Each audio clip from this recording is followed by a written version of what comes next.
প্রিয় দর্শক শ্রোতা, আসসালামু আলাইকুম এবং অনন্ত শুভকামনা সবার জন্যে। আজ আমাদের ত্রয়োদশ জাতীয় সংসদে কিছু নাটকীয় ঘটনা ঘটে গেল। নাটকীয় বললে কম হয়ে যাবে, সুপার ড্রামাটিক কিছু বিষয় ঘটে গেল।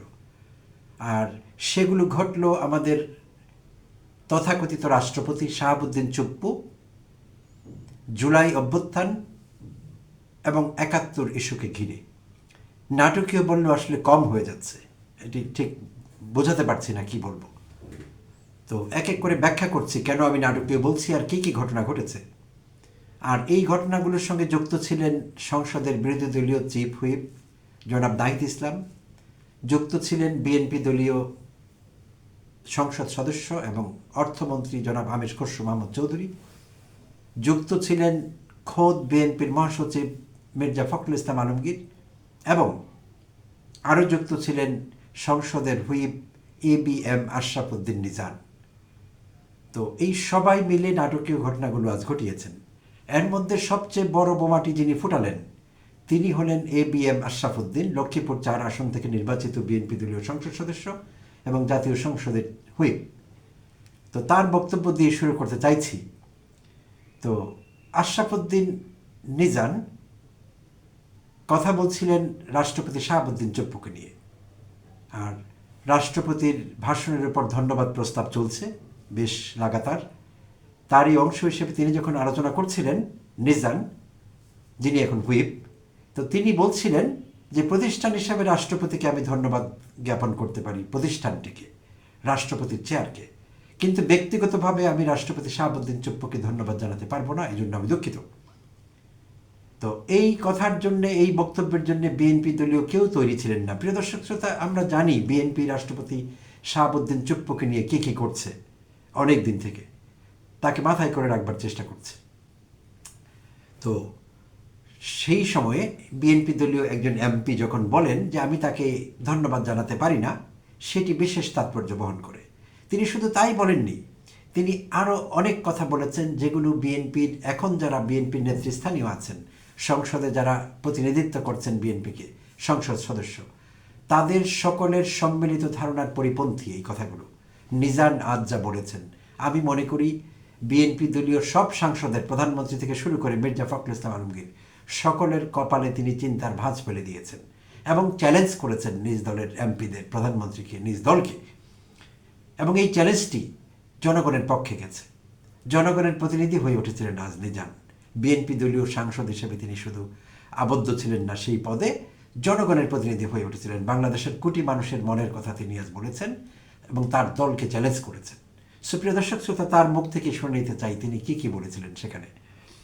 তো এই বলে তিনি শুরু করেছিলেন যে রুলস অফ প্রসিজার অনুযায়ী আমি তার চেয়ারকে শ্রদ্ধা করি, তাকে ধন্যবাদ জানাতে পারছি না, এই বলে তার বক্তব্য তিনি শুরু করেছিলেন। তারপর তিনি কন্টিনিউ করলেন, এক এক করে বোমা ফাটাতে শুরু করলেন। সেটি হলো 1971, 1990 এবং 2024 সালের রক্তাক্ত জুলাইয়ের আন্দোলনে যারা শহীদ হয়েছেন, বিশেষ করে সাম্প্রতিক জুলাইয়ের ঘটনায় যাদের রক্ত ও আত্মত্যাগের বিনিময়ে আমরা আজ সংসদে দাঁড়ানোর সুযোগ পেয়েছি, তাদের প্রতি গভীর শ্রদ্ধা জানাই। যে কাজটি বিএনপি করছে না। বিএনপি যেভাবে ডিল করছে বিষয়টি, জুলাই অভ্যুত্থানকে, জুলাই বিপ্লবকে, জুলাই আন্দোলনকে, তাতে করে মনে হচ্ছে জুলাই অভ্যুত্থান এবং বিএনপি একসঙ্গে যায় না, একটি আরেকটির প্রতিপক্ষ। আচ্ছা,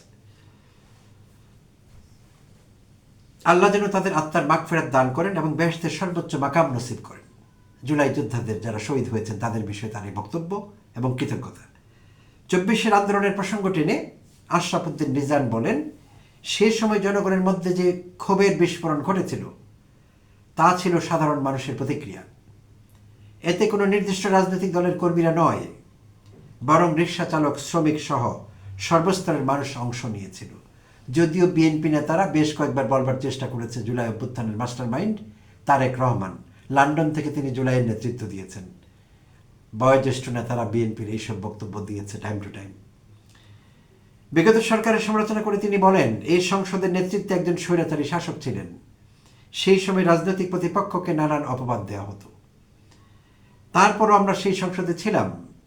উনি টোকেন দিতেন যুব মহিলা লীগের নেত্রীদের, কিভাবে মন্দ বলা যায়, কিভাবে তারেক রহমান সম্পর্কে, কিভাবে খালেদা জিয়া সম্পর্কে মন্দ বলা যায়। কথার সঙ্গে জামায়াত শিবির বা জামায়াত বিএনপি ট্যাগ জুড়ে দেওয়া হতো বলেও জানান তিনি। সংসদকে আরও কার্যকর গণমুখী করার আহ্বান জানিয়ে আশরাফুদ্দিন রিজান বলেন, আর কত তর্ক বিতর্ক, আর কত একে অপরকে ছোট করা। আসুন আমরা এই সংসদকে সবার সংসদ হিসেবে গড়ে তুলি। যে সংসদ দেশের কোটি মানুষের প্রত্যাশা পূরণ করবে। আমরা হয়তো একে অপরকে ঘায়েল করার চেষ্টা করি, কিন্তু সাধারণ মানুষ ঠিকই বুঝতে পারে কার কথা ঠিক। খালেদা জিয়ার প্রসঙ্গ তুলে তিনি বলেন, আমি আমার নেত্রীকে দেখেছি একজন মায়ের মতো সন্তানের জন্য কাঁদতে। সেই স্মৃতি আমি ভুলতে পারি না। এখনো ষড়যন্ত্র থেমে নেই। জাতীয়তাবাদী শক্তিকে টিকে থাকতে হলে ঐক্যবদ্ধ থাকতে হবে। তিনি আরও বলেন, আগামী দিনে যে চ্যালেঞ্জে আসুক, দেশের স্বার্থে সবাইকে ঐক্যবদ্ধ থাকতে হবে। যদি সেই সাহস ও শক্তি থাকে, তবেই সবার আগে বাংলাদেশ প্রতিষ্ঠা সম্ভব হবে। খুব গুরুত্বপূর্ণ এন্ডিং, প্রিয় দর্শক শ্রোতা। যদি সেই সাহস ও শক্তি থাকে, তবেই সবার আগে বাংলাদেশ হবে। শুধু মুখে স্লোগান দিয়ে দিলাম বাংলাদেশ ফার্স্ট, তাতে কোনো লাভ নেই। চমক দেবার জন্য সেটি যথেষ্ট, কিন্তু সেটি বাস্তবায়ন চাইলে অবশ্যই সাহস এবং শক্তি, মনোবল, সদিচ্ছা, পলিটিক্যাল উইল এইসব থাকতে হবে। সে কথাই নিজান জানিয়ে গেলেন। তো প্রিয় দর্শক শ্রোতা, নিশ্চয়ই অবাক হয়েছেন যে বিএনপি দলীয় একজন সাংসদ এবং যিনি এখন হুইপ হিসেবে কাজ করছেন, তার এই বক্তব্য কী করে হয়, যা কিনা একেবারেই বিএনপির দলীয়ভাবে বলি আমরা, ইন্ডিভিজুয়ালি সংসদ সদস্যদের মনোভাব, তাদের বক্তব্য, তাদের আচরণের নিরিখে বলি, একেবারেই পরিপন্থী তার এই বক্তব্য। আমি জানি না দল তার বিরুদ্ধে গোপনে গোপনে কোনো শাস্তিমূলক ব্যবস্থা নেবার কথা ভাববে কিনা, বা ইতিমধ্যে ভাবা শুরু করেছে কিনা, এটি সত্যিকার অর্থে চিন্তার। তো এই তো গেল হুইপ নিজানের কথা। এর বাইরে বলতে হয় নাহিদ ইসলাম, বিরোধী দলীয় চিফ হুইপ এবং এনসিপি দলীয় নেতা, সংসদ সদস্য নাহিদ ইসলাম, তিনি দাবি করে বসলেন, তিনি অবশ্য আগেও এই দাবি করেছেন, শাহাবুদ্দিন চুপ্পু রাষ্ট্রপতির গ্রেপ্তার এবং তাকে জেলে ভরার দাবি করলেন তিনি। তাকে জেলে পুরে দেওয়া হোক, তাকে অভিশংসিত করা হোক, তাকে অপসারণ করা হোক, এবং জেল হবে তার বাসভবন, এমন বক্তব্য তিনি রাখলেন। এবং এই প্রসঙ্গে তিনি কিছু গুরুত্বপূর্ণ কথাও বলেছেন নাহিদ ইসলাম। তিনি বলেছেন যে রাষ্ট্রপতি শাহাবুদ্দিন চুপ্পুর কিছু কাজ আমি এই সংসদে, এই হাউসে আজ আপনাদের সামনে রাখবো, তিনি অতীতে কী কী করেছেন। তো সেই কাজগুলোর মধ্যে নাহিদ ইসলাম আমাদের স্মরণ করিয়ে দিলেন যে তিনি দুদক কমিশনার যখন ছিলেন রাষ্ট্রপতি শাহাবুদ্দিন চুপ্পু, তাকে 3টি দায়িত্ব দেওয়া হয়েছিল, 3 অ্যাসাইনমেন্টস। আর সেই 3টি দায়িত্ব হলো খালেদা জিয়া ও তারেক রহমানের বিরুদ্ধে দুর্নীতির অভিযোগে শাস্তি নিশ্চিত করা। 2 নম্বর দায়িত্ব, পদ্মা সেতুর দুর্নীতির অভিযোগ থেকে বাংলাদেশ আওয়ামী লীগকে ক্লিন চিট দেয়া। 3 নম্বর দায়িত্ব, তত্ত্বাবধায়ক সরকারের সময় শেখ হাসিনা সহ আওয়ামী লীগ নেতাদের বিরুদ্ধে মামলাগুলো বাতিল করে দেওয়া। তো মোটা দাগে 3টি দায়িত্ব পালন করেছেন শাহাবুদ্দিন চুপ্পু। এটি নাহিদ ইসলামের বক্তব্যে ফুটে উঠেছে। এবং তিনি বলেছেন, চুপ্পু ফরমাইশি রায় দিয়েছেন, ইসলামী ব্যাংক লুণ্ঠনের সঙ্গে জড়িত, জুলাই গণহত্যায় তার ভূমিকা রয়েছে, এমন একজন ব্যক্তিকে রাষ্ট্রপতি হিসেবে রাখা আমাদের দুর্ভাগ্য, আমাদের লজ্জার। এই দুর্নীতিবাজ, অপদার্থ ও মিথ্যুক রাষ্ট্রপতিকে আমরা প্রত্যাখ্যান করছি। নাহিদ আরও বলেছেন, স্বাধীনতার পক্ষ বিপক্ষ 54 বছর পরও আমাদের এই তর্ক করতে হচ্ছে। এগিয়ে যেতে হলে আমাদের এই তর্কের বাইরে আসতে হবে, এই তর্ককে পেছনে ফেলে আমাদের এগোতে হবে, তিনি বলেছেন। তিনি আরও বলেছেন, মুক্তিযুদ্ধ আমাদের ফাউন্ডেশন, এই নিয়ে বিতর্কের কোনো সুযোগ নেই। তবে মুক্তিযুদ্ধের নাম নিয়ে লুটপাট ও ফেসিবাদ কায়েমের বিষয়টিও ভুলবার নয়।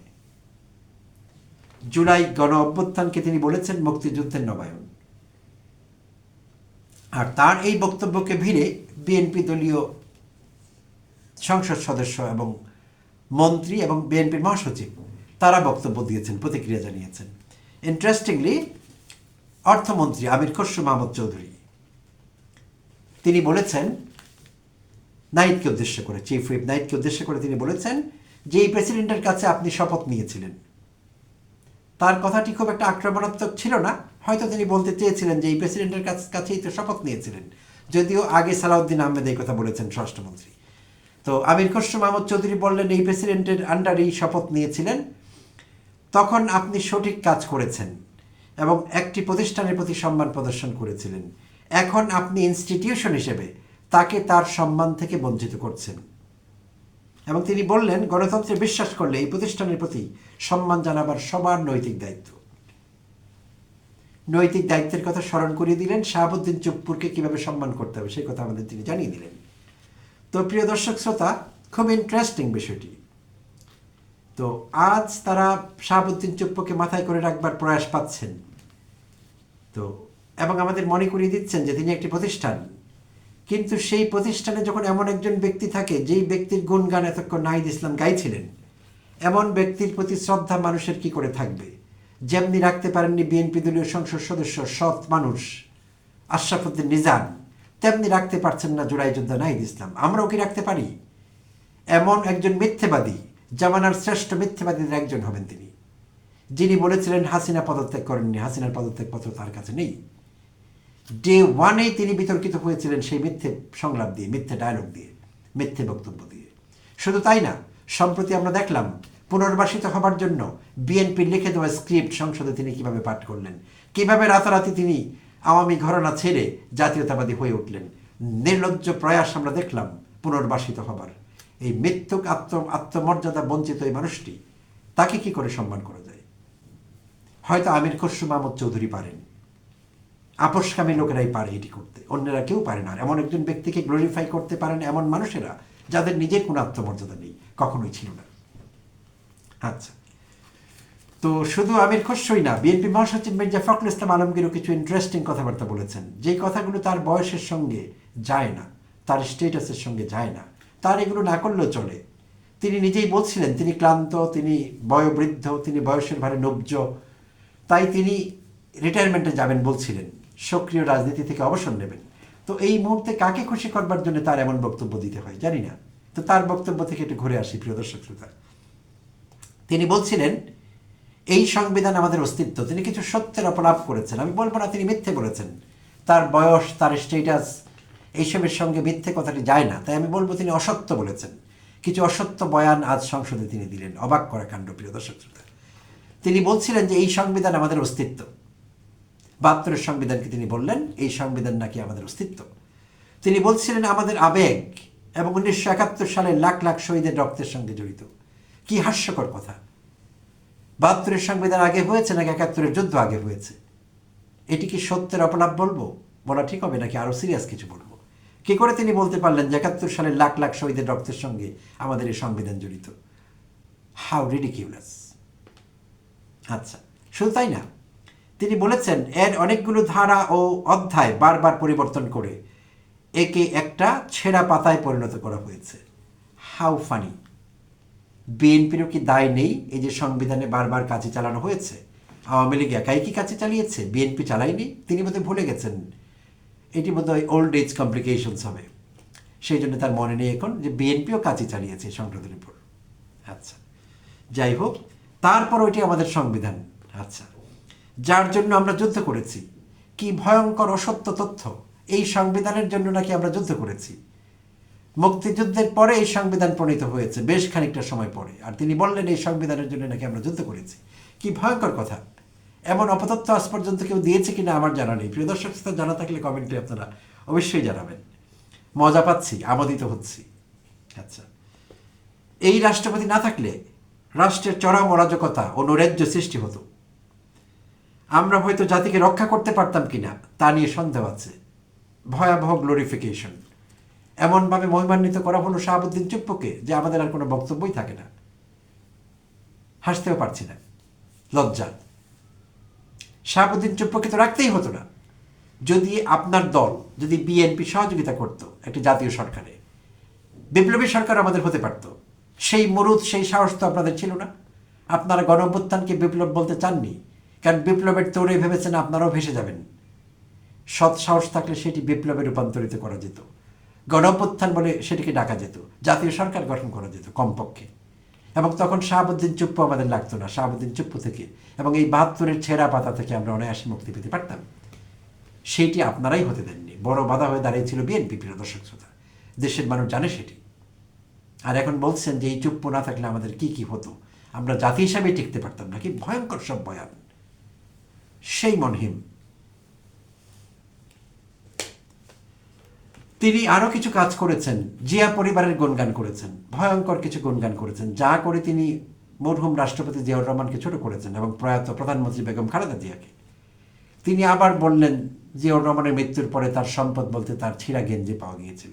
এই কথা দেশের মানুষ জানেন এবং দেশের মানুষ মরহুম রাষ্ট্রপতি জিয়াউর রহমানকে সেই জায়গাটি দিয়েছেন। মির্জা ফখরুলের স্ট্যাম্পিং দরকার নেই, এন্ডোর্সমেন্ট দরকার নেই, আমরা জানি সেটি। এবং জিয়াউর রহমানকে এবং বেগম খালেদা জিয়াকে আমরা তাদের প্রাপ্য মর্যাদা দিয়ে থাকি। তো আজ কেন তার দরকার হলো এগুলো বলার, তার ছেঁড়া কাঁথা, ছেঁড়া গেঞ্জি।